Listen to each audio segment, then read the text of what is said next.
Episode 5 के शुरुआत में हमें फ्लैशबैक का एक सीन दिखाया जाता है जहां पर जेजिन स्विमिंग करते करते अचानक से डूबने लग जाता है। इतने में नोवान अंदर पहुंचकर उसे स्विमिंग पूल से बाहर निकालती है। वो उसे सीपीआर देकर होश में लाने की कोशिश करती है। इतने में जेजिन उसे कहता है, अगर तुम ऐसे ही करती रही तो किसी दिन मेरी जान चली जाएगी। उसी मोमेंट पर हमें पता चलता है जेजिन ने सब कुछ प्लान किया था ताकि वो नोवान को प्रपोज कर सके। वो उसे रिंग पहनाकर सबके सामने प्रपोज करता है। कहता है, तुम्हारी वजह से आज मेरा दोबारा से जन्म हुआ। फिर एक दिन जब वो दोनों डेट पर आए थे तब नोवान उसे एक वॉच गिफ्ट करती है। कहती है, मैंने स्पेशली तुम्हारे लिए बनवाया है। और साथ ही में उस घड़ी पर उनके 10th एनिवर्सरी का टैग भी लगा हुआ था। यहाँ से सीन आ जाता है प्रेजेंट में, जहाँ पर पुलिस को रिवर्स साइड से वही कार मिलता है जो कि जेजिन ने रेंट पर लिया था। तभी उस कार में से एक बहुत बड़ा सा बैग बाहर गिरता है। पहले सब लोग बहुत डर जाते हैं, लेकिन चेक करने पर पता चलता है कि उस बैग में तो बस कपड़े थे। पुलिस नोवान को देखते ही पहचान जाते हैं क्योंकि वो पूरे कंट्री में काफी ज्यादा फेमस थी। उन दोनों के पास और कोई ऑप्शन नहीं था, उन्हें पुलिस को सारी सच्चाई बतानी पड़ती है। सीसीटीवी चेक करने पर पता चलता है कि एक दिन पहले ही जेजिन की कार पोर्ट के पास देखी गई थी। पुलिस कहता है कि अगर सिर्फ कार पानी में गिरा होता तो उसने इस एक्सीडेंट को रिपोर्ट किया होता। लेकिन सबसे बड़ी प्रॉब्लम ये है कि पोर्ट के अंदर कोई सीसीटीवी कैमरा नहीं है, इसीलिए ठीक से कुछ भी पता नहीं चल पाएगा। तभी वहाँ पर एक दूसरा डिटेक्टिव आकर बताता है कि जेजिन को किसी लड़की के साथ एक रेस्टोरेंट में देखा गया था और उसकी फैमिली उसे ढूंढते हुए वहाँ तक गई थी। डिटेक्टिव उन दोनों से पूछता है, क्या वो किसी लड़की के साथ था? अब उन दोनों के पास और कोई ऑप्शन नहीं था, उन्हें पूरी सच्चाई बतानी ही पड़ती है। नोवान बताती है सेना उसकी मिस्ट्रेस है। थोड़ी ही देर में उन्हें पता चल जाता है कि आखिर वो किस होटल में रुके थे। वहाँ पहुँचने पर होटल की ओनर बताती है उन दोनों ने पूरे महीने का रेंट पे किया था, लेकिन जब से वो बाहर गए हैं वो लोग वापस नहीं आए। उन्हें रूम के अंदर से एक सुसाइड नोट मिलता है। नोट में उसने लिखा था कि उसकी लाइफ की सारी हैप्पी मोमेंट्स उसकी आंखों के सामने आ रही है, लेकिन उसकी लाइफ में खुशियों से ज्यादा दुख था, इसीलिए वो अपनी लाइफ यहीं एंड करना चाहता है। नोट पढ़ के होंग खुद को संभाल नहीं पाती, उसे सारे पुराने मेमोरीज याद आने लग जाते हैं। उनके फार्म हाउस पर एक ट्रैम्पोलिन हुआ करता था, बिल्कुल वैसा ही ट्रैम्पोलिन यहाँ पर भी था। नोवान सबसे पहले उन्हें होश में लाती है। होंग उससे कहती है, अब तुम सेटिस्फाइड हो ना? तुम तो यही चाहती थी। मैंने तुमसे कितनी बार कहा कि हमें पुलिस को बता देना चाहिए कि वो मिसिंग है, लेकिन तुमने मेरी बात नहीं सुनी। अगर सच में उसे कुछ हो गया तो मैं तुम्हें माफ नहीं कर पाऊंगी। सीसीटीवी देखकर पता चलता है कि जेजिन सेना के साथ शॉपिंग गया था। उन दोनों ने वहाँ से 2 बैग खरीदा था। एक बैग तो उन्हें कार से मिला था। नोवान का भाई डिटेक्टिव को समझाता है ये सुसाइड नहीं बल्कि मर्डर भी हो सकता है, हम एक नोट के बेसिस पर डिसाइड नहीं कर सकते हैं। पाक पूछता है अब हमें क्या करना चाहिए। नोवान कहती है हमें घर जाना चाहिए, वैसे भी पुलिस ने हमें वेट करने के लिए कहा है और दोयोन घर पर अकेला है। इस बात पर होंग को बहुत गुस्सा आता है। वो कहती है तुम जेजिन को यहीं पर छोड़कर जा रही हो? नोवान कहती है अब क्या चाहते हो कि मैं क्या करूं? वैसे भी उसकी डेड बॉडी मिली नहीं है। होंग कहती है तुम क्या चाहती हो, हम उसके डेड बॉडी मिलने का वेट करें? तुम्हारे अंदर बिल्कुल इमोशंस नहीं है। अब मुझे समझ आ रहा है कि जेजिन इतना अकेला क्यों था। नोवान कहती है उसने मुझ पर चीट किया है, क्या पता उसने उस लड़की के साथ सुसाइड कर लिया हो और आप ये एक्सपेक्ट कर रहे हो कि मुझे उसके लिए दुखी होना चाहिए। होंग कहती है अगर उसने चीट कर भी लिया तो इसमें कौन सी इतनी बड़ी बात है, क्या पता वो जिंदा ही ना हो। नोवान कहती है उस आदमी ने जो किया वो किया, लेकिन मुझे अपने बेटे का ध्यान रखना होगा। होंग कहती है मुझे पूरा भरोसा है कि वो जिंदा है और मैं खुद ही उसे ढूंढने जाऊंगी। अब जब नोवान घर पर अपने बेटे को कॉल करती है तो उस टाइम पर तेओ कॉल रिसीव करता है। वो कहता है दोयोन का फोन मेरे पास इसीलिए है क्योंकि उसे पढ़ते वक्त डिस्टर्ब हो रहा था। नोवान का भाई उससे पूछता है तुमने जेजिन के साथ क्या किया? नोवान कहती है तुम्हारा मतलब क्या है? तुम ये कहना चाहते हो कि उसने ये सब कुछ मेरी वजह से किया है? क्या इसमें मेरी गलती है? वो एक बुज़दिल इंसान था जिसने गलत डिसीजन लेकर दूसरों को गिल्टी फील करवाया। उसका भाई कहता है तुम इतनी इमोशनलेस कैसे हो? सबको तुम्हारी बात माननी पड़ती है, तुम्हारा ऑर्डर फॉलो करना पड़ता है। ऐसा भी हो सकता है कि तुमने उसे इतना सफोकेट कर दिया कि वो तुमसे दूर भाग रहा है। नोवान कहती है वो 1 साल से मुझ पर चीट कर रहा है और तुम चाहते हो कि मैं उसे समझूं? अब तो मुझे ये भी समझ में नहीं आ रहा कि क्या रियल है और क्या फेक है। जिस फैमिली को मैं जानती थी क्या ये वही फैमिली है? तुम्हें तो आइडिया भी नहीं है मैंने इस फैमिली के लिए कितना सफर किया है। उसका सुसाइड वाला डिसीजन बिल्कुल भी सही नहीं था। मुझे इस बात से बहुत डर लग रहा है कहीं सच में तो उसकी जान नहीं चली गई, लेकिन किसी भी कंडीशन में मुझे अपने बेटे का ध्यान रखना है। सीन शिफ्ट होता है जहाँ पर नोवान दोबारा से घर आ चुकी थी। उसका बेटा उससे पूछता है आप लोग कहीं दूर गए थे क्या? और डैड का फोन अभी भी नहीं लग रहा है। नोवान उससे पूछती है तुम सुबह सुबह किसको मैसेज कर रहे हो? दोयोन कहता है कि आपको सब कुछ जानना रहता है। स्कूल पहुंचकर वो किसी लड़की से बात करने लग जाता है। ये सब देखकर नोवान को बहुत घबराहट हो रहा था क्योंकि उस फैमिली फोटो में उसके बेटे के साइड में नंबर 4 लिखा था। जो कुछ भी उस आइलैंड पर हुआ था वो सारा कुछ न्यूज में ब्रॉडकास्ट हो जाता है। वहाँ की सारी बातें जियोन को भी पता चल चुकी थी। तभी नोवान वहाँ पर आती है। जियोन उसे जेजिन के बारे में पूछती है। नोवान बताती है वो और सेना अभी भी गायब है। पुलिस को उनकी बॉडी तो नहीं मिली, लेकिन हमें वहाँ से एक सुसाइड नोट मिला था। वो जियोन से पूछती है तुम जिस दिन फार्म हाउस पे गई थी उस दिन एग्जैक्टली क्या हुआ था? जियोन बताती है उस दिन जेजिन टाइम से पहले ही चला गया था, ऐसा कभी होता नहीं था, इसीलिए मैंने उसका पीछा किया। पीछा करते करते मैं फार्म हाउस पर पहुंच गई। वहाँ पर वाइन की बोतल और फ्लावर्स रखे हुए थे। इसके पहले कि मैं कुछ समझ पाती, उसी मोमेंट पर सेना ने मेरे सर पे रॉड से हिट किया और वो कहने लगी कि सब लोग मरने वाले हैं। प्रेजेंट में नोवान उससे पूछती है, आखिर जेजिन सुसाइड क्यों करेगा? क्लिनिक में कोई प्रॉब्लम थी क्या? मैंने तुम्हारे फोन में जेजिन की फोटोज देख ली है। मुझे पता है तुम दोनों एक दूसरे को बचपन से जानते हो। तुमने मुझसे इतनी बड़ी बात क्यों छुपाई? तुम्हें पता है मुझे कैसा फील हो रहा है? मैं तो अभी इस बात को लेकर श्योर भी नहीं हूँ कि जिस इंसान को मैं जानती थी क्या ये वही इंसान है। जीवन कहती है तुम जेजिन को जानते ही नहीं हो। ऐसी कुछ चीजें हैं जो तुम जान ही नहीं सकती हो। दूसरी तरफ डिटेक्टिव जेजिन की बॉडी को काफी टाइम तक ढूंढते हैं, लेकिन उन्हें उसकी बॉडी कहीं नहीं मिलती। अब हॉन्ग पूरे सिनारियो को समझने की कोशिश करती है कि आखिर उस दिन वहाँ पर हुआ क्या होगा। उसे एक नॉवेल की कहानी याद आती है। कहानी वाला आदमी कहीं गायब हो गया था, लेकिन उस नॉवेल में ये बात कहीं भी मेंशन नहीं था कि उस आदमी की मौत हो गई थी। वो कहती है जेजिन यहाँ पर आया होगा, लेकिन वो यहाँ से लौटकर वापस नहीं गया। वो इसी जगह से डिसअपियर हुआ है। हॉन्ग पूछती है सबसे पहले वो कार किसको मिला? पाक बताता है यहाँ पर एक फिशिंग बोट आई थी। उन लोगों ने ही कार के बारे में पुलिस को बताया। इस तरफ नोवान जेजिन के क्लिनिक आई हुई थी। सबसे पहले वो उसका लैपटॉप चेक करती है। उसका पासवर्ड भी सेना का बर्थ डेट था। लैपटॉप के अंदर उसे कोई भी फुटेज नहीं मिलता, इसीलिए वो पूरा सिस्टम उठाकर एक टेक्नीशियन के पास लेकर जाती है। दूसरी तरफ डिटेक्टिव क्योंगटे भागते हुए जीवन के पास पहुंचता है। वो उससे बहुत कुछ पूछने की कोशिश कर रहा था। वो कहता है मैंने तुम्हारे फोन में जेजिन की फोटोज देखी, लेकिन जीवन उसकी बातों को इग्नोर कर देती है। इस तरफ नोवान को सारा फुटेज मिल चुका था। वीडियो में वो देखती है जब भी ऑपरेशन चल रहा था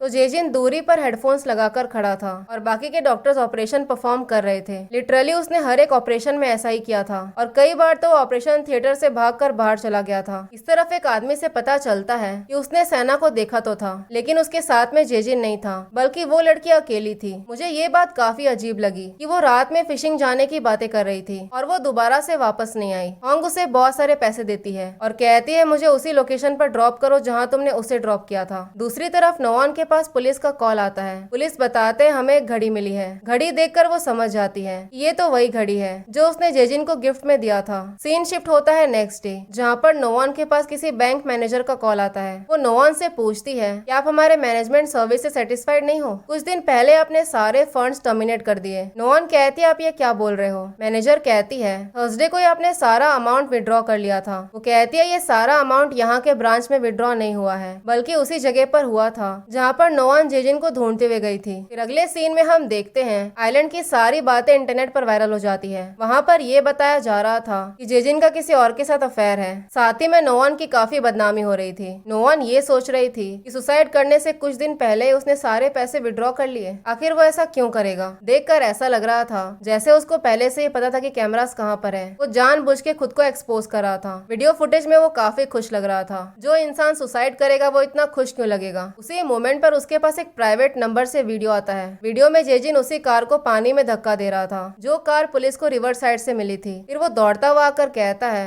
सेना मुझे लगता है अब मैं बहुत खुश रहने वाला हूँ। इसका मतलब ये था कि ये सारा कुछ एक नाटक था। नोवान गुस्से से चीखने लग जाती है। तभी उसके सेक्रेटरी आकर बताती है तुम्हारी फोटो इंटरनेट पर वायरल हो रही है। तुम जिस लोकेशन पर गई थी शायद तुम्हारी फोटो वहाँ पर किसी ने क्लिक की होगी। वो कहती है तुम ऐसे बाहर नहीं जा सकती क्योंकि सारे मीडिया वाले बाहर ही खड़े हैं। तभी उसके पास दोयुन का कॉल आता है। वो कहता है मीडिया वाले घर के बाहर खड़े हैं। वो पूछता है इंटरनेट पर क्या वायरल हो रहा है? क्या डैड ने सच में सुसाइड कमिट किया है? नोवान कहती है ऐसा कुछ भी नहीं है, मैं तुम्हें घर आकर सब कुछ एक्सप्लेन करूंगी। उसी मोमेंट पर हॉन्ग एक लाइव ब्रॉडकास्ट स्टार्ट कर देती है। कहती है मुझे पता चला है कि तुम लोग रिसेंट रूमर सुनकर यहाँ पर आए हो। उस इंसिडेंट से हमारा कोई लेना देना नहीं है। लोगों ने झूठी कहानी बनाकर वायरल कर दी। फिर यहाँ से हमें एक सीन दिखाया जाता है जब हॉन्ग पाक के साथ पोर्ट पर थी तो उन्हें वहाँ पर एक कैमरा मिला था। फुटेज में वो देखते हैं जेजिन किसी आदमी को बहुत सारे पैसे दे रहा था और उस टाइम पर सेना भी उसके साथ थी। फुटेज देखकर वो समझ जाती है कि जेजिन अभी भी जिंदा है। प्रेजेंट में नोवान उसके पास आती है। हॉन्ग उससे कहती है लोग हमारी फैमिली के बारे में बहुत ही बुरी बुरी बातें बोल रहे हैं, हम दोनों को मिलकर अपनी फैमिली को बचाना होगा। नोवान पूछती है कि हम उसे ढूंढ पाएंगे? उसने एक नकली सुसाइड नोट लिखकर वहाँ से भागने की कोशिश की है। हॉन्ग कहती है सब कुछ सेना की वजह से हो रहा है। नोवान कहती है ये बात आप भी जानते हो कि जेजिन ने खुद ये सब कुछ चूज किया है, सेना तो बस एक बहाना है। हॉन्ग कहती है सेना उसे कंट्रोल कर रही है, जेजिन अपने आप से ये सब कुछ नहीं करेगा, इसीलिए हमें उसे बचाना होगा। नोवान कहती है मैं सब कुछ नहीं करने वाली हूँ। हॉन्ग कहती है तुम्हें फर्क नहीं पड़ता क्या अगर वो सच में मर गया तो? नोवान कहती है मुझे कोई फर्क नहीं पड़ता, वैसे भी वो मेरी लाइफ में अब मैटर नहीं करता। फिर यहाँ से हमें एक सीन दिखाया जाता है जब जेजिन उस कार को पानी में धक्का दे रहा था। उस टाइम पर सेना उसका वीडियो बना रही थी। वो सेना से कहता है अब हमें कोई नहीं ढूंढ पाएगा। फिर हम देखते हैं वो लोग किसी रिजॉर्ट में बैठे हुए थे और इंटरनेट पर जो कुछ भी वायरल हो रहा था सेना वो सारा कुछ देख रही थी। न्यूज देखकर उसे पता चल जाता है कि हॉन्ग भी ये बात समझ चुकी है कि जेजिन अभी भी जिंदा है। ये सब देखकर वो जेजिन को अपने पास बुलाती है। वो जैसे उसकी तरफ हाथ बढ़ाता है तो वो उसका हाथ पकड़ के उसे पानी में डुबाने लग जाती है और इसी सीन के साथ एपिसोड 5 यहीं पर खत्म हो जाता है।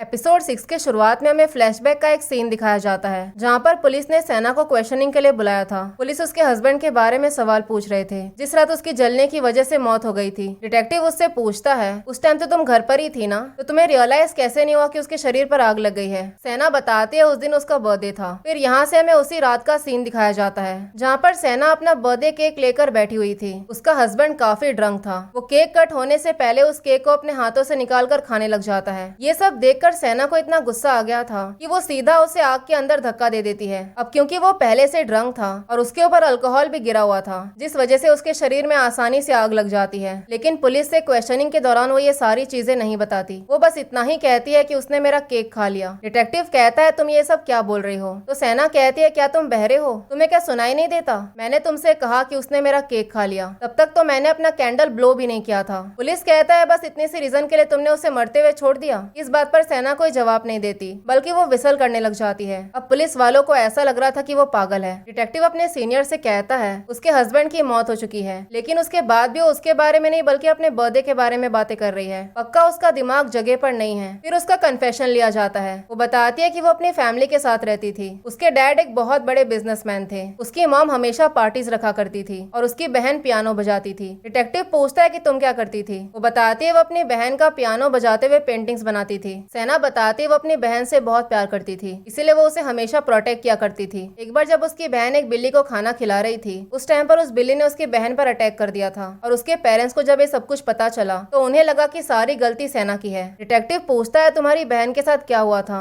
सैना बताती है उसके तीनों फैमिली मेंबर्स मर चुके हैं। साथ ही में वो कहती है उसने उस बिल्ली को मार दिया क्योंकि उस बिल्ली ने उसकी बहन को हर्ट किया था और इस बात पे उसके पेरेंट्स ने उसे बहुत मारा था। डिटेक्टिव पूछता है क्या तुम चाहती थी कि तुम्हारे सारे हस्बैंड मर जाए? सैना पूछती है तुम्हें क्या लगता है उन लोगों को मैंने मारा है? डिटेक्टिव कहता है जिस नजर से मैं देख पा रहा हूँ तुम्हें प्यार का असली मतलब पता ही नहीं है। मुझे लगता है तुम्हें प्रोफेशनल हेल्प की जरूरत है। प्यार में इतना ऑब्सेस्ड हो जाना अच्छा नहीं होता। ये सब सुनकर सैना को इतना गुस्सा आ गया था कि वो सीधा टेबल पे चढ़ के उसे मारने लग जाती है। फिर यहाँ से हमें एक सीन दिखाया जाता है जहाँ पर सैना नोवान का टीवी पर इंटरव्यू देख रही थी। इंटरव्यू में एक लेडी कहती है उसने अपनी फैमिली के लिए बहुत सारे एफर्ट्स डाले लेकिन उसकी फैमिली उसे कभी समझ ही नहीं पाई। वो कहती है मैं चाहे उनके लिए कितना भी कर लूं, वो लोग हमेशा मुझे ही ब्लेम करते हैं और कहते हैं कि मैं घर से निकल जाऊं। नोवान कहती है कि जो फैमिली तुम्हें इतना सफर करने पर मजबूर कर रही है तुम्हें वहाँ पर रहना ही नहीं चाहिए। ये सब कुछ सैना भी इमेजिन कर रही होती है। वो कहती है उसने अपनी फैमिली को प्रोटेक्ट करने के लिए सब कुछ किया लेकिन उसकी फैमिली उसे कभी समझ ही नहीं पाई। वो चाहते थे कि मैं घर से चली जाऊं। इस पे नोवान कहती है क्या तुमने कभी सोचने की कोशिश की कि तुम्हारी फैमिली तुम्हें क्यों छोड़ना चाहती थी? तुम कह रहे हो तुमने ये सब कुछ अपनी फैमिली को प्रोटेक्ट करने के लिए किया, लेकिन ऐसा भी हो सकता है कि तुम्हारी इन चीजों की वजह से तुम्हारी फैमिली ने ज्यादा सफर किया हो। सैना कहती है इसका मतलब तुम ये कहना चाहती हो कि मेरी गलती है? एक परफेक्ट फैमिली को ऐसा नहीं करना चाहिए। नोवान पूछती है एक परफेक्ट फैमिली होता क्या है? एक ऐसा रिलेशनशिप जो स्ट्रांगली कनेक्टेड हो, लेकिन अगर उस कनेक्शन में तकलीफ है तो फिर तुम्हें उसे काट देना चाहिए। तुम अपनी फैमिली को प्रोटेक्ट नहीं कर पा रही हो, तुमने ये सब कुछ गलत तरीके से किया है। सैना पूछती है तुम इतनी कॉन्फिडेंट कैसे हो? तुम आखिर कौन सी फैमिली में रहती हो जो फैमिली तुम्हें इतना कॉन्फिडेंट बनाता है? और नोवान का यही इंटरव्यू देखने के बाद वो जेजिन के क्लिनिक आई थी। सैना के गर्दन पर एक बर्न स्कार था और उसी का ट्रीटमेंट कराने के लिए वो यहाँ पर आई थी। ट्रीटमेंट खत्म होने के बाद वो जेजिन से कहती है मैं तुम्हें डिनर पर लेकर जाना चाहती हूँ क्योंकि तुमने मेरी बहुत मदद की है, जिसके लिए जेजिन भी मान जाता है। सैना बताती है कुछ टाइम पहले उसकी पूरी फैमिली खत्म हो गई। उसके फैमिली के तीनों मेंबर से कार एक्सीडेंट में गुजर गए। इस दिन के बाद से वो लोग हमेशा मिलने लग गए। जेजिन बताता है उसकी मॉम एक नॉवेलिस्ट है और वो अपने मिस्ट्री नॉवेल्स के लिए काफी फेमस थी, लेकिन जैसे ही वो बड़ा हुआ उन्होंने नॉवेल्स लिखना बंद कर दिया। उसके डैड के बहुत सारे अफेयर्स थे जिस वजह से उसकी मॉम को बहुत परेशानी हुई और उन्होंने अपनी पूरी लाइफ मेरे पीछे लगा दी। उन्होंने मेरे लिए इतना कुछ किया है कि मैं कभी उनके अगेंस्ट जा ही नहीं पाया। उनके कहने पर ही मैं एक डॉक्टर बना, जबकि मुझे तो खून देकर बहुत डर लगता है। मेरी मॉम ये सब कुछ जानती थी, फिर भी उन्होंने गिव अप नहीं किया और इसी वजह से उन्होंने जीवन को भी डॉक्टर बनाया। सैना पूछती है क्या नोवान ये सब जानती है? जेजिन कहता है वो कुछ भी नहीं जानती है। अगर मैंने उसे बताया भी तभी वो मुझे नहीं समझेगी। सैना पूछती है आखिर तुम क्या बनना चाहते थे? जेजिन कहता है मुझे तो याद भी नहीं कि मुझे क्या बनना था। सैना कहती है कोई बात नहीं, तुम दोबारा से सपने देखना स्टार्ट करो। जेजिन पूछता है तुम क्या बनना चाहती हो। सेना कहती है मैं अपने सारे पेनफुल मेमोरी को एस्केप करना चाहती हूँ और इसमें तुमने मेरी बहुत मदद की है। जेजिन कहता है मैं हमेशा तुम्हारे साथ हूँ। फिर यहाँ से हमें एक सीन दिखाया जाता है जहाँ पर सेना कुछ कबूतरों को दाना डाल रही थी। वो जैसे ही घर के अंदर आती है तो वहाँ पर नोआन की फैमिली की बहुत सारी फोटोज लगी हुई थी और साथ ही में वहाँ पर वही बॉक्स था जिसमें एक मरा हुआ पीजन था, यानी कि नोआन को वो बॉक्स सेना ने ही भेजा था। और इसके बाद वो नोआन के क्लिनिक आई थी और जब जेजिन के डैड नोआन के डैड के मेमोरियल के पास आए थे उस टाइम पर भी सेना वहीं पर थी। मिस्टर चोई नोआन के डैड से कहते हैं मुझे पता है मैंने तुम्हारे साथ बहुत गलत किया,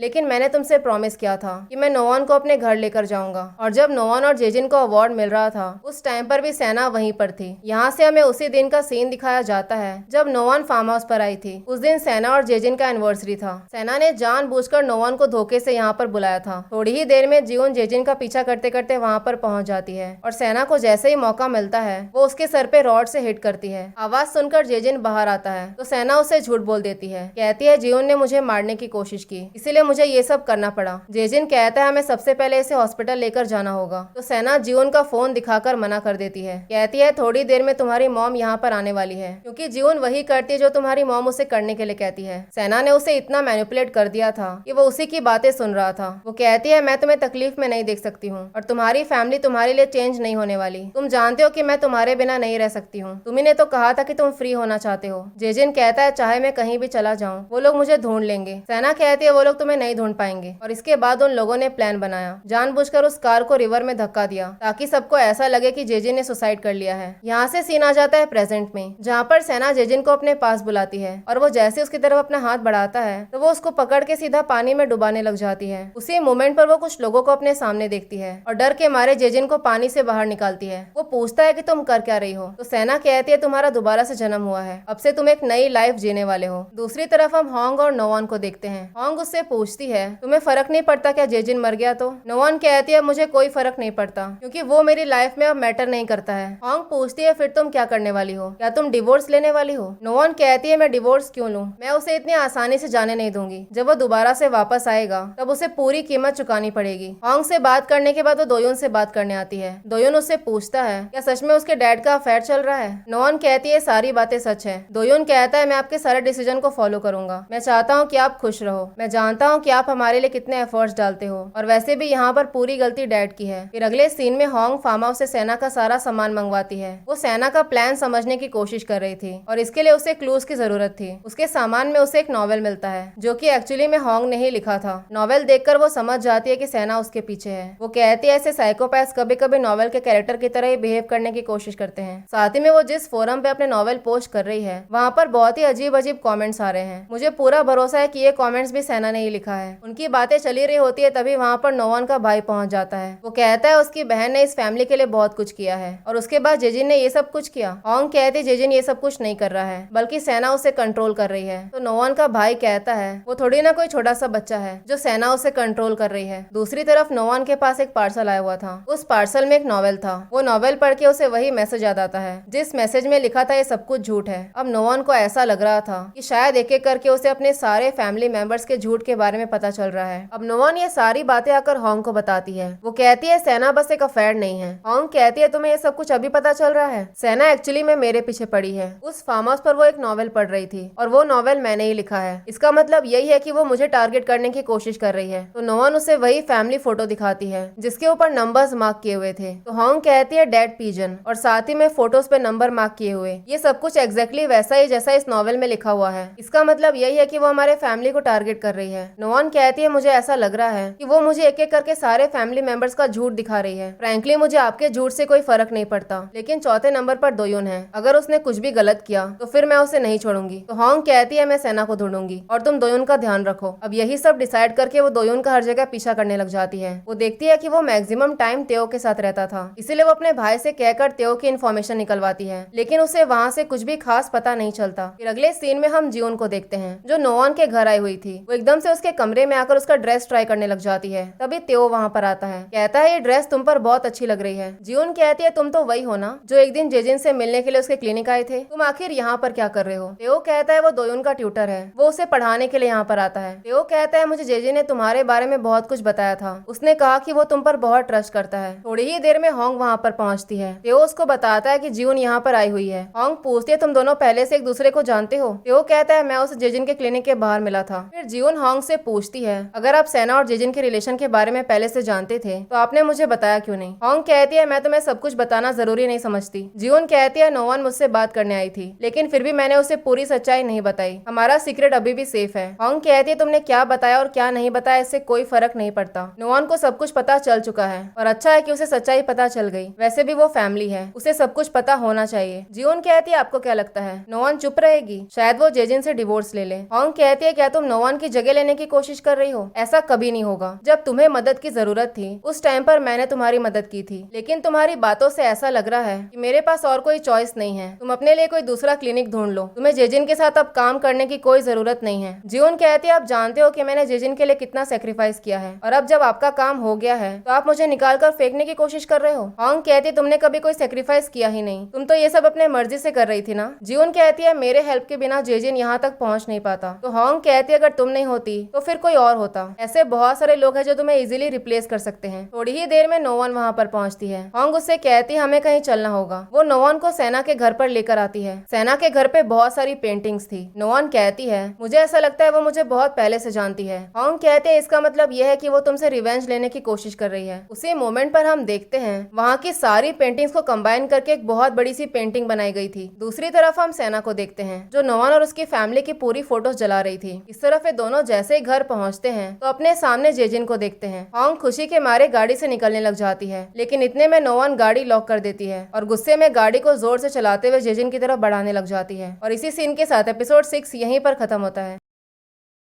एपिसोड 7 के शुरुआत में हम जेजिन को देखते हैं जो टीवी पर अपनी ही न्यूज देख रहा था। वो समझ गया था कि उसकी मॉम को पता चल गया है कि उसने जानबूझकर इस सुसाइड का नाटक किया। वो सेना से कहता है हम लोग पकड़े जा चुके हैं। वो कहती है हमारा प्लान फेल हो चुका है, इसलिए तुम्हें दोबारा से घर चले जाना चाहिए और वैसे भी तुम ही ने कहा था हम चाहे जहाँ भी रह ले वो लोग हमें ढूंढ ही लेंगे, इसीलिए भागने का अब कोई सेंस नहीं बनता। इस बार तुम चीजों को अच्छे से खत्म करके वापस आ जाना, शायद ये तुम्हारे फ्री होने का लास्ट चांस हो। फिर यहाँ से हमें वही सीन दिखाया जाता है जो हमने पिछले एपिसोड के लास्ट में देखा था। नोवान और होंग जैसे ही घर पहुंचते हैं तो देखते हैं जेजिन घर के बाहर ही खड़ा था। जेजिन को देखते ही होंग गाड़ी से बाहर निकलने लग जाती है, लेकिन उसी मोमेंट पर नोवान गाड़ी का दरवाजा लॉक कर देती है और तेजी से गाड़ी चलाते हुए उसकी तरफ बढ़ाने लग जाती है। वो इतने ज्यादा गुस्से में थी कि वो लिटरली उसे मार ही देती अगर जेजिन साइड में नहीं हटता तो। नोवान उससे कहती है तुम कितने बेशरम हो, मेरे घर के अंदर आने की कोशिश भी मत करना। तो होंग नोवान से कहती है ये घर तुम्हारा कब से हो गया, लेकिन नोवान कोई भी जवाब नहीं देती। अब जेजिन जैसे ही घर के अंदर आता है तो दोयुन उस पर बहुत गुस्सा करता है, कहता है आपको तो रियलाइज भी नहीं हो रहा है कि आप क्या कर रहे हो। वहीं पर हम तेओ को देखते हैं। वो नोवान से कहता है कल दोयुन ने अपनी क्लासेस बंक की थी, वो मेरे साथ ही था।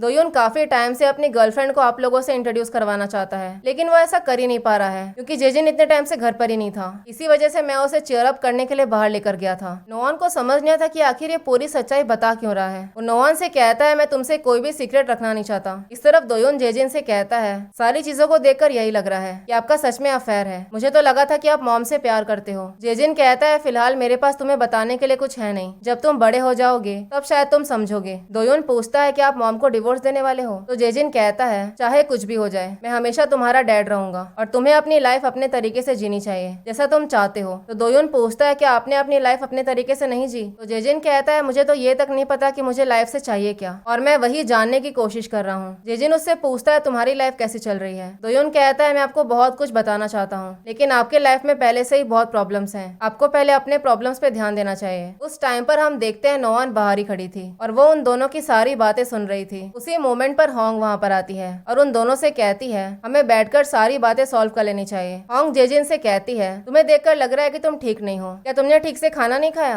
होंग की बातें सुनकर नोवान को बहुत गुस्सा आ जाता है। वो कहती है जेजिन किसी ट्रिप पर नहीं गया था जो आप इतना कुछ पूछ रहे हो, इसने कोई बहुत बड़ा काम नहीं किया है। जेजिन उन दोनों से माफी मांगता है, कहता है मैं ये सब कुछ करना नहीं चाहता था। नोवान कहती है अगर सेना जानबूझकर तुमसे मिलने आई भी थी, लेकिन इससे ये बात नहीं बदल जाती कि तुमने मुझे धोखा दिया है और जो तुम इतने टाइम से क्लिनिक में कर रहे हो वो भी मुझे पता चल चुका है। जो सर्जरीज तुमने परफॉर्म तक नहीं किए उसका रेपुटेशन तुम्हें मिला है। जेजिन कहता है तुम तो ये बात जानना तक नहीं चाहती हो कि आखिर मुझे ये सब कुछ क्यों करना पड़ा। नोवान कहती है चाहे तुमने किसी भी रीजन से किया हो, लेकिन तुम्हारे एक्शंस को जस्टिफाई नहीं किया जा सकता है, इसलिए तुम मुझे कोई बेकार सा बहाना देना भी मत। जेजिन कहता है तुम सही बोल रही हो, आज के बाद से मैं तुम्हें कोई बहाना नहीं दूंगा। होंग उससे कहती है तुम्हें अभी भी समझ में नहीं आ रहा है, सेना ये सब कुछ जानबूझकर कर रही है हमारी फैमिली को तोड़ने के लिए। फिर अगले सीन में नोआन अपने सारे पुराने पेशेंट्स की फाइल निकलवाती है। वो अपने असिस्टेंट से कहती है कि सेना उसे ब्लैकमेल कर रही है। उसे ऐसा लग रहा था कि शायद सेना पहले भी उसकी क्लिनिक में आ चुकी है, लेकिन डॉक्यूमेंट्स में ऐसा कुछ भी नहीं मिलता। नोआन कहती है उसको रोकने के लिए मुझे ये बात पता लगाना होगा कि आखिर वो ये सब कुछ क्यों कर रही है। दूसरी तरफ हम सेना को देखते हैं जो किसी ऑर्फनेज में आई हुई थी। वहाँ की सिस्टर उसे किसी और नाम से बुला रही थी। पता चलता है उसने यहाँ पर 8 सालों तक वॉलंटियर वाला काम किया था। सेना सिस्टर से पूछती है क्या कुछ टाइम के लिए मैं यहाँ पर रह सकती हूँ। थोड़ी ही देर में वहाँ पर बहुत सारे बच्चे आते हैं। देखकर ऐसा लग रहा था कि वहाँ के सारे बच्चे सेना को बहुत पसंद करते थे। फिर वो गिफ्ट लेकर एक बच्ची के पास आती है। पता चलता है उस बच्ची का आज बर्थडे था। वो सेना से कहती है उसकी मॉम ने उससे कहा था कि वो जैसे ही 7 साल की हो जाएगी तो उसकी मॉम उसे यहाँ से लेकर जाएगी। सेना उससे कहती है क्या तुम्हें अभी भी इस चीज पर भरोसा है? तुमने मुझसे प्रॉमिस किया था कि तुम ऐसे लोगों से नफरत करोगी जो तुम्हें छोड़ देते हैं। फिर अगले सीन में हम जियोन को देखते हैं जो जेजिन के क्लिनिक आई हुई थी।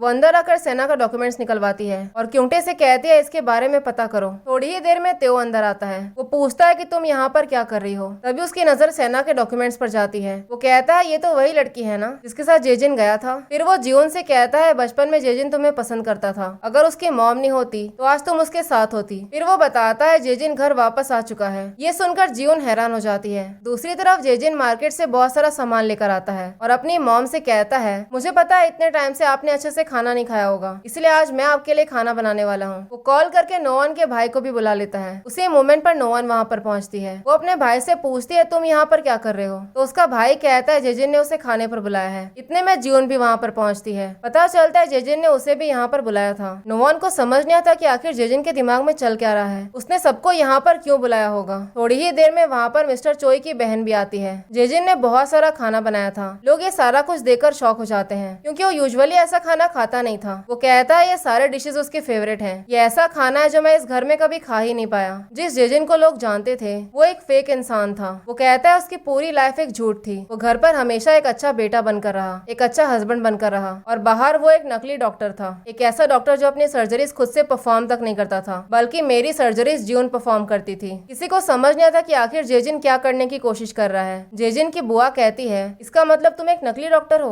जेजिन कहता है वो तो एक डॉक्टर बन भी नहीं पा रहा था, लेकिन उसकी मॉम ने उसे जबरदस्ती एक डॉक्टर बनाया। उसकी जगह पर एक दूसरा डॉक्टर लाया जो सारी सर्जरीज परफॉर्म करती थी। उसकी मॉम ने उसे एक झूठी लाइफ जीने पर मजबूर किया। ये सब सुनकर होंग हंसने लग जाती है और जेजिन से कहती है मुझे पता है तुम अपनी फैमिली के सामने ऑनेस्ट रहने की कोशिश कर रहे हो और मैं समझ रही हूँ कि तुम कैसा फील कर रहे हो। फिर वो अपनी मॉम से कहता है ऐसी एक और चीज है जो आप सारे लोगों से छुपा रहे हो। फिर वो नोआन को बताता है जब तुम्हारे डैड का डेथ हुआ था उस टाइम पर उन्हें गलत तरीके से फ्रेम किया गया था और इन सब चीजों में उसके खुद के डैड मिस्टर चोई इन्वॉल्व थे। वो जानते थे कि तुम्हारे डैड को नकली केस में फंसाया जा रहा है। ये सब सुनकर नोआन का भाई एकदम से शॉक हो जाता है। वो जेजिन से पूछता है क्या ये सारी बातें सच हैं? जेजिन कहता है मैं बिल्कुल सही बोल रहा हूँ, तुम्हारे डैड ने कुछ भी गलत नहीं किया था। ये सब सुनकर होंग बहुत परेशान हो जाती है। वो जेजिन से कहती है तुम ये सब यहीं पर बंद कर दो। जेजिन कहता है अब मैं चुप नहीं बैठने वाला, अब मैं किसी से कुछ भी नहीं छुपाऊंगा और ये सारी सच्चाई आप पहले से जानते थे, लेकिन फिर भी आप चुप रहे। आप चाहते थे कि ये सब कुछ एक सीक्रेट रहे और इसी वजह से आपने नोआन को इस फैमिली में लाया। वो नोआन से कहता है तुम्हारी लाइफ, मेरी लाइफ और यहाँ तक कि हमारी शादी, ये सब कुछ उसकी मॉम ने ही प्लान किया था। होंग कहती है ये सब कुछ सच नहीं है, इन सब चीजों में उसके हस्बैंड मिस्टर चोई का हाथ है। तभी जेजिन सारे लोगों को एक रिकॉर्डिंग सुनाता है जिसमें होंग अपने हस्बैंड से कह रही थी तुम कितने बड़े हिपोक्रेट हो। तुमने सबको ऐसा दिखाने की कोशिश की कि नोआन के डैड ने सच में सुसाइड किया था। तुमने एक अच्छा फादर इन लॉ बनने का बहुत अच्छा नाटक किया। तुम्हारी हरकतों से मुझे घिन आती है। तो इस पर मिस्टर चोई कहता है क्या तुम भूल गई, इन सब चीजों में तुम भी इन्वॉल्व थी और तुम्हें ने कहा था कि हमें नोआन को अपने घर में लेकर आना चाहिए और तुम्हें उसकी शादी जेजिन से करवाई। इस पे होंग कहती है तुम्हें नहीं पता कि मैंने वो क्यों किया। जेजिन नोआन से कहता है सब कुछ खत्म हो चुका है, तुम सोचती हो कि हम एक फैमिली हैं, लेकिन ये सच नहीं है। ये सब देखकर जियोन बहुत एंजॉय कर रही थी। वहीं दूसरी तरफ हम देखते हैं सेना कैमरा के थ्रू ये सारा कुछ देख रही थी। नोआन को बहुत गुस्सा आ गया था। वो होंग से कहती है अभी भी आपको बस अपने बेटे की फिक्र है, इतने टाइम से आप मुझसे झूठ बोल रहे हो। कम से कम जेजिन ने मुझे सारी सच्चाई बताई, लेकिन आपसे तो वो भी नहीं हुआ। जेजिन अपना सारा सामान पैक कर रहा होता है तो नोआन उससे पूछती है क्या तुम इसीलिए घर वापस आए थे। जेजिन कहता है तुम सही बोल रही हो, मैं बस सब लोगों को सच्चाई बताने के लिए घर वापस आया था। मैं तुम्हें इन सब चीजों से फ्री करना चाहता था और साथ ही मैं खुद भी फ्री होना चाहता था। अब मैं पुराना जेजिन बन के नहीं रहूंगा। नोआन कहती है अगर ऐसा ही था तो तुम्हें सारी सच्चाई पहले ही बता देनी चाहिए थी। जेजिन कहता है मैं ये सब कैसे करता। मॉम चाहती थी कि मैं एक आइडियल बेटा बनकर रहूं, तुम चाहती थी कि मैं एक आइडियल हस्बैंड बनकर रहूं, लेकिन सच तो ये था कि मुझे हमेशा से फ्री होना था। नोआन कहती है तुम फ्री होना चाहते थे, इसलिए तुमने अफेयर कर लिया। फ्री होने के लिए तुमने सुसाइड करने का नाटक तक किया। जेजिन कहता है तुम सही बोल रही हो, मैं एक अच्छा इंसान नहीं हूँ और मुझसे अब ये सब कुछ सहन नहीं होगा, इसलिए मैं सारी चीजों को यहीं खत्म करना चाहता हूँ। वो सारा सामान लेकर वहाँ से निकलने लग जाता है। इतने में नोआन उसका हाथ पकड़ लेती है और कहती है तुम्हें अपने सेंसेस में आना होगा।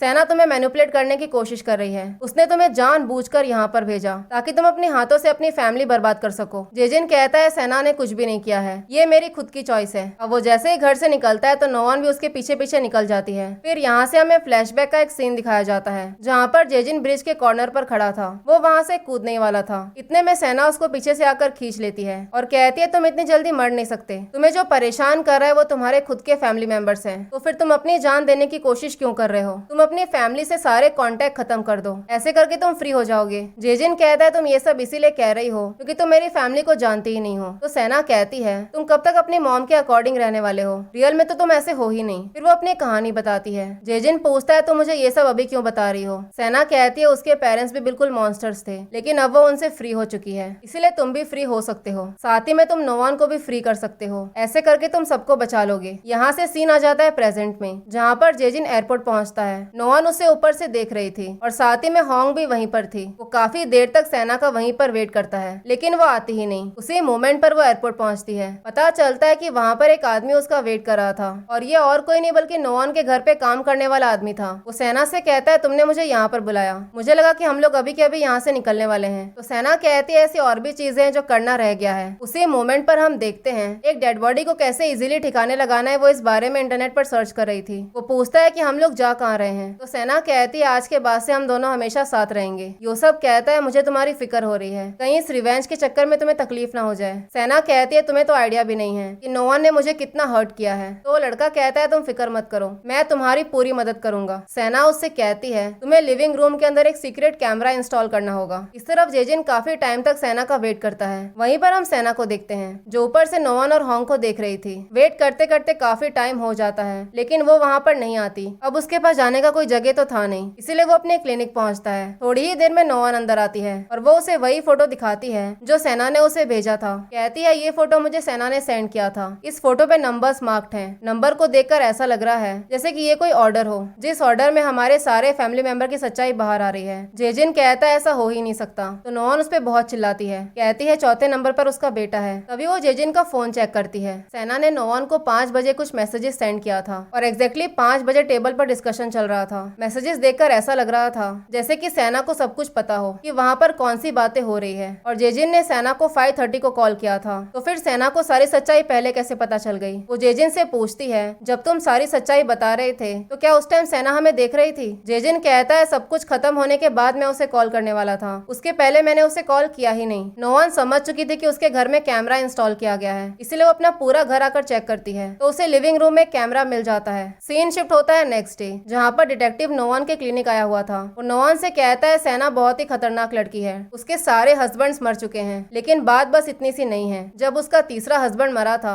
उस टाइम पर उसे इन्वेस्टिगेशन के लिए बुलाया गया था। वहाँ पर उसने बिल्कुल पागलों की तरह बिहेव किया था। वो नोआन को सेना का इन्वेस्टिगेशन वाला वीडियो दिखाता है जिसमें वो कंटिन्यूअसली अपनी बहन के बारे में बात कर रही थी। कह रही थी उसकी बहन बहुत सुंदर थी, इसलिए वो अपनी बहन से बहुत प्यार करती थी। उसने उसे प्रोटेक्ट करने के लिए सब कुछ किया। डिटेक्टिव पूछता है कुछ हुआ था क्या तुम्हारी बहन के साथ? सेना कहती है उसके तीनों फैमिली मेंबर्स मर चुके हैं एक प्लेन एक्सीडेंट में। साथ ही में वो बताती है उसने उस बिल्ली को भी मार दिया क्योंकि उस बिल्ली ने उसकी बहन को हर्ट किया था। वो कहती है वो तो बस अपनी फैमिली को प्रोटेक्ट करने की कोशिश कर रही थी, लेकिन किसी ने उसकी बात नहीं सुनी। डिटेक्टिव कहता है तुम्हें प्रोफेशनल हेल्प की जरूरत है, प्यार में इतना ऑब्सेशन अच्छा नहीं होता। ये सुनकर सेना को इतना गुस्सा आ जाता है कि वो सीधा टेबल पे चढ़ के उसे मारने लग जाती है। क्योंटे कहता है ये लड़की पूरी पागल है, इसे खुला छोड़ देना बहुत ही डेंजरस है, इसने जीवन पर भी अटैक किया था। वो बताता है मैंने इसके बारे में और भी चीजें पता की। 14 साल पहले एक जगह पर आग लगी थी जहाँ पर पूरी फैमिली जलकर खत्म हो गई, लेकिन उनकी एक बेटी बच गई थी और वो लड़की और कोई नहीं बल्कि सेना है। लेकिन वो आग कैसे लगी आज तक किसी को पता नहीं चला। फिर कुछ टाइम के बाद सेना को किसी नॉर्वे की फैमिली ने अडॉप्ट कर लिया था, लेकिन पूछताछ के टाइम पर उसने बताया था कि उसकी फैमिली एक प्लेन एक्सीडेंट में मारी गई थी। इसका मतलब क्लियर है कि उसने झूठ बोला था। नोआन कहती है उसकी हरकतें बहुत ही अजीब है, कोई भी बिना मतलब इतना वायलेंट हो ही नहीं सकता। अब नोआन सबसे पहले सेना को मैसेज करती है, कहती है तुमने अपनी बहन को क्यों मार दिया, तुम तो उससे इतना प्यार करती थी। मैसेज देखते ही सेना जोर से चिल्लाने लगती है और साथ ही में नोआन को कॉल करती है, लेकिन नोआन कॉल रिसीव नहीं करती बल्कि उसी कैमरा के सामने आकर बैठ जाती है जो सेना ने उसके घर में इंस्टॉल करवाया था। और इसी सीन के साथ एपिसोड 7 यहीं पर खत्म हो जाता है। एपिसोड 8 के शुरुआत में हॉन्ग को अपने फ्लैशबैक की एक मेमोरी याद आती है जहां पर डॉक्टर उससे कहता है तुमने अपना बच्चा खो दिया है और तुम दोबारा से कभी मां नहीं बन पाओगी। पहले से वो इस बात से काफी डिस्टर्ब थी और साथ ही में उसका हस्बैंड भी उस पर ध्यान नहीं देता। फिर एक दिन एक लेडी एक छोटे से बच्चे को लेकर हॉन्ग के घर आती है और वो उसे वहीं पर सुलाकर वहां से चली जाती है। हॉन्ग जैसे ही घर आती है तो देखती है वहां पर एक बच्चा रखा हुआ है। उसे समझ नहीं आता कि आखिर ये बच्चा किसका हो सकता है। तभी उसे वहां पर एक नोट मिलता है। नोट में लिखा था ये बच्चा मिस्टर चोई का है, इसलिए तुम इस बच्चे का ध्यान रखना। यानी कि ये बच्चा उसी लेडी और मिस्टर चोई का था जिसके साथ मिस्टर चोई का अफेयर था। हॉन्ग को अच्छा तो नहीं लग रहा था लेकिन फिर भी वो उस बच्चे को पूरे मन से एक्सेप्ट कर लेती है। यानी कि जेजिन हॉन्ग का बेटा नहीं था और इस बारे में जेजिन नहीं जानता था। यहाँ से सीन वही आ जाता है जो हमने पिछले एपिसोड के लास्ट में देखा था जहाँ पर नोआन उसी कैमरा के सामने बैठ जाती है जो कैमरा सेना ने उसके घर में इंस्टॉल करवाया था। नोआन उससे पूछती है क्या सच में तुमने अपनी बहन को मार दिया? तुम्हारा सीक्रेट अब मुझे पता चल चुका है। ये जानकर तुम्हें कैसा फील हो रहा है? सेना उससे कहती है तुम ये सब कुछ कर रही हो जबकि तुम्हें तो कुछ पता ही नहीं है। नोआन कहती है अगर मुझे कुछ पता ही नहीं है तो फिर तुम इतनी डरी हुई क्यों हो? तुम तो अपनी बहन को बहुत पसंद करती थी ना, इसीलिए शायद तुम्हें प्यार का इतना एबनॉर्मल ऑब्सेशन हो गया। तुम्हारे पेरेंट्स, तुम्हारी बहन और तुम्हारे तीनों हस्बैंड्स, क्या ये सारे लोग कोइंसिडेंटली मारे गए? सेना कहती है पहले तुम अपनी फैमिली को देखो ना कि तुम्हारी फैमिली कैसी है। तुम तो खुद ही अपनी फैमिली से डिसअपॉइंटेड हो। तुम लोग एक दूसरे को माफ भी नहीं कर पा रहे हो। नोआन कहती है इसका मतलब तुम मेरी फैमिली सीक्रेट्स को यूज करके मुझे तोड़ना चाहती हो, लेकिन ये तुम्हारी बहुत बड़ी गलतफहमी है क्योंकि ऐसा कुछ होने वाला नहीं है। सेना कहती है ऐसा इसीलिए है क्योंकि तुम्हें अभी तक पूरी बात पता ही नहीं है। गेम तो अभी शुरू हुआ है। नोआन कहती है अगर ऐसा है तो फिर तुम्हें चीजों को ध्यान से देखना होगा। इतना कहकर वो उस कैमरे को तोड़ देती है। फिर वो हॉन्ग से बात करने के लिए आती है। हॉन्ग उसे कहती है कल जो कुछ भी हुआ मुझे पता है तुम मुझसे गुस्सा हो। मैं ये बात मानने के लिए तैयार हूँ कि सारी बातें मुझे पहले से ही पता थी, लेकिन फिर भी कुछ बदलने वाला नहीं है। तुम तो खुद ही हमारी फैमिली को ज्वाइन करना चाहती थी ना, और मैं भी तुम्हें अपनी फैमिली में एक्सेप्ट करना चाहती थी। हम दोनों ने एक दूसरे को चूज किया है। नोआन कहती है मुझे इस बात से बहुत गुस्सा आ रहा है कि आपकी प्लान की वजह से मुझे इसी घर में रहना पड़ा जिस घर के लोगों ने उसके डैड के साथ ये सब किया। आप क्या सोचकर मुझे इस घर में लेकर आए? हॉन्ग कहती है मैंने सब कुछ अपनी फैमिली के लिए किया है। मैं अपनी फैमिली के लिए किसी भी हद तक जा सकती हूँ। तुम खुद भी एक माँ हो, तुम तो मेरी सिचुएशन समझ ही सकती हो,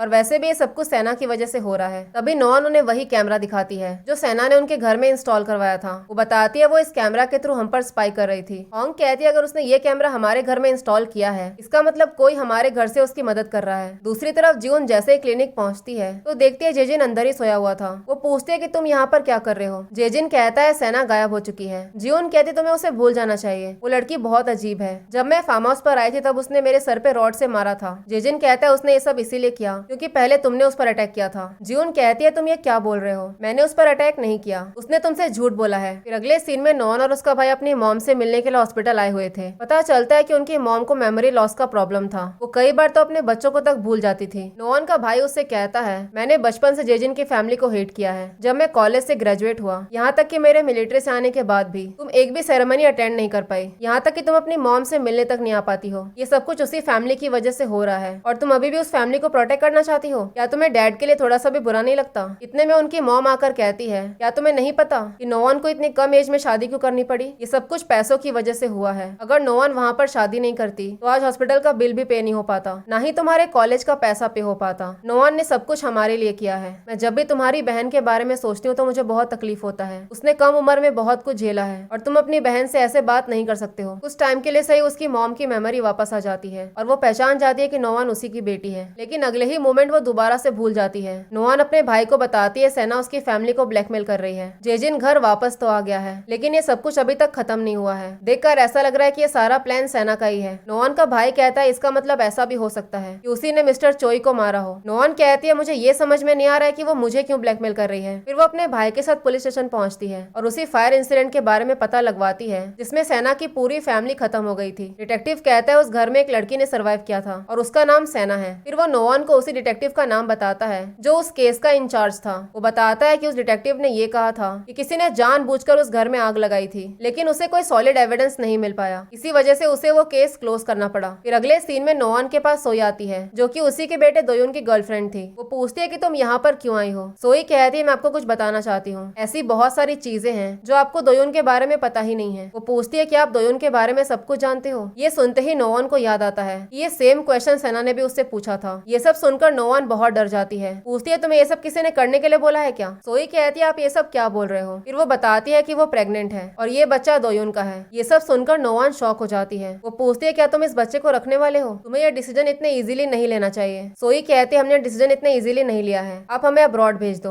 ये बच्चा अब्रॉड में ही पैदा होगा। नोवान कहती है पेरेंट बनना इतना आसान नहीं है, जितना इजी साउंड करता है उतना इजी होता नहीं है, तुम्हारी पूरी लाइफ बदल जाएगी। इस तरफ दोयुन तेओ से कहता है सोई ने मॉम को सब कुछ बता दिया है। तेओ कहता है अब तुम्हें समझ आएगा कि तुम्हारी मॉम है कैसी। होंग जैसे ही घर आती है तो टेबल पर वही प्रेगनेंसी रिपोर्ट दिखती है। वो नोवान से पूछती है कि तुम दोबारा से प्रेग्नेंट हो। नोवान कहती है वो प्रेग्नेंट नहीं है, बल्कि दोयुन की गर्लफ्रेंड सोई प्रेग्नेंट है। होंग कहती है तुम उन्हें बच्चा अबॉर्ट करने के लिए बोल दो, वो दोनों अभी स्कूल में है, अगर ऐसे ही चलता रहा तो उनका फ्यूचर बर्बाद हो जाएगा। नोवान कहती है हम ऐसे ही डिसीजन नहीं ले सकते हैं, हमें दोयुन की बात भी सुननी होगी। फिर नोवान दोयुन से बात करने के लिए जाती है। कहती है सोई आज मेरे क्लिनिक आई थी, उसने मुझे सब कुछ बताया, ये एक बहुत बड़ी रिस्पॉन्सिबिलिटी है, क्या तुमने डिसीजन सोच समझ के लिया है। दोयुन कहता है आपसे किसने कहा कि मैंने इस बारे में अच्छे से नहीं सोचा है, ये मेरी चॉइस है और मुझे लगा था कि आप मेरे चॉइस की रिस्पेक्ट करोगे। फिर वो कहता है कि वो अपने डैड से बात करेगा, शायद वो उसकी बात समझ पाए। उस टाइम पर हम देखते हैं होंग बाहर ही खड़ी थी। अब वो जेजिन से मिलने के लिए उसके क्लिनिक आती है। वो देखती है कि जियोन पहले से ही वहाँ पर थी। होंग उससे कहती है मुझे पता है कि तुम सफर कर रहे हो, लेकिन तुम यहाँ पर कब तक बैठने वाले हो, मुझे लगता है कि तुम्हें अब घर चलना चाहिए। जेजिन कहता है अब घर चले जाओ और मुझे जाने दो। होंग कहती है ऐसा कौन सा पेरेंट अपने बच्चे पर गिव अप करता है। फिर वो उसे वही प्रेगनेंसी रिपोर्ट दिखाती है और कहती है दोयुन की गर्लफ्रेंड प्रेग्नेंट है, ऐसे कंडीशन में उसे अपने डैड की जरूरत है, इसलिए तुम्हें घर चलना होगा। फिर वो बाहर आकर जियोन से कहती है तुम सोच क्या रही थी, तुमने जेजिन को यहाँ रहने दिया, तुम्हें तो उसे समझाकर घर भेज देना चाहिए था। यही रीजन है कि मैं तुम पर ट्रस्ट नहीं कर पाती हूँ। अब घर आकर वो दोयुन को समझाने की कोशिश करता है, लेकिन वो किसी की बात सुनने को तैयार ही नहीं था। जेजिन कहता है तुम अभी हाई स्कूल में हो, तुमने अभी तक कॉलेज भी ज्वाइन नहीं किया है। दोयुन कहता है मैं आपकी लाइफ में था, इस बात से आप बहुत खुश थे, इसीलिए अब मैं भी खुश रहना चाहता हूँ और आपने मुझे कहा था कि जैसी लाइफ में चाहता हूँ वैसी लाइफ आप मुझे जीने दोगे। दोयुन अपने किसी फ्रेंड के बारे में बताता है जो कि यूएस में पढ़ता था। वो कहता है मैं भी उसके साथ में जाकर वहीं पर पढ़ूंगा। इस तरफ जियोन जेजिन की फोटोज देख रही थी। उसके पास जेजिन की बहुत सारी फोटोज थी। एक पिक्चर में नोवान की भी फोटो थी। उसने वहाँ से नोवान की फोटो हटाकर अपनी फोटो लगा दी थी। तभी उसके पास तेओ का मैसेज आता है। जियोन पूछती है तुम्हें मेरा नंबर कहाँ से मिला। तेओ कहता है जेजिन तुमसे सॉरी कहना चाहता था, वो मुझे घर पर मिला था, इसीलिए मैंने तुम्हें टेक्स्ट किया है। जियोन जेजिन के बारे में पूछती है। तेओ कहता है वो बहुत परेशान है और मुझे लगता है कि सना ने भी उसे छोड़ दिया है और वो उस घर में बिल्कुल भी खुश नहीं है। फिर अगले सीन में हम पाक को देखते हैं जो क्योंगटे के पास आया हुआ था क्योंकि उसे वीडियो फुटेज चेक करना था। वो ये बात जानना चाह रहा था कि आखिर वो नॉवेल किसने नोवान को भेजा होगा। दूसरी तरफ होंग और नोवान सोई की मॉम से मिलने के लिए आए थे। सोई की मॉम पूछती है आप लोग क्या करने वाले हो, वो अभी तक हाई स्कूल में ही है। तो होंग कहती है तुम श्योर हो क्या ये बच्चा दोयुन का ही है। ये सुनकर सोई की मॉम भड़क जाती है। कहती है आपको क्या लगता है कि वो झूठ बोल रही है। नोवान पूछती है कि आपने सोई से बात किया, वो दोनों अब्रॉड जाकर पढ़ाई करना चाहते हैं। तो सोई की मॉम कहती है उसे हमेशा से अब्रॉड जाना था, हमें तो उन दोनों की शादी करवा देनी चाहिए। होंग कहती है तुम्हारा दिमाग खराब है क्या, तुम ऐसे करके दोयुन की लाइफ खराब करना चाहती हो। तो सोई की मॉम कहती है अगर शादी नहीं हुई तो उसकी बेटी का नाम खराब होगा। तो होंग उसे काफी सारे पैसे ऑफर करती है। पैसे का नाम सुनते ही वो एकदम से चुप हो जाती है और फिर नोवान से कहती है मुझे लगा था कि तुम्हारी फैमिली अच्छी होगी, लेकिन तुम लोग तो पैसों की बातें कर रहे हो। थोड़ी ही देर में नोवान के पास उसके भाई का कॉल आता है और वो दोनों उसी डिटेक्टिव के पास पहुंचते हैं जिसने सेना का केस हैंडल किया था। नोवान पूछती है आपको ऐसा क्यों लगता है कि वहाँ पर किसी ने जानबूझकर आग लगाई थी, उस फैमिली की दूसरी बेटी अभी भी जिंदा है। ऑफिसर कहता है मैं उस लड़की के बारे में कुछ भी नहीं सुनना चाहता हूँ। तो नोवान कहती है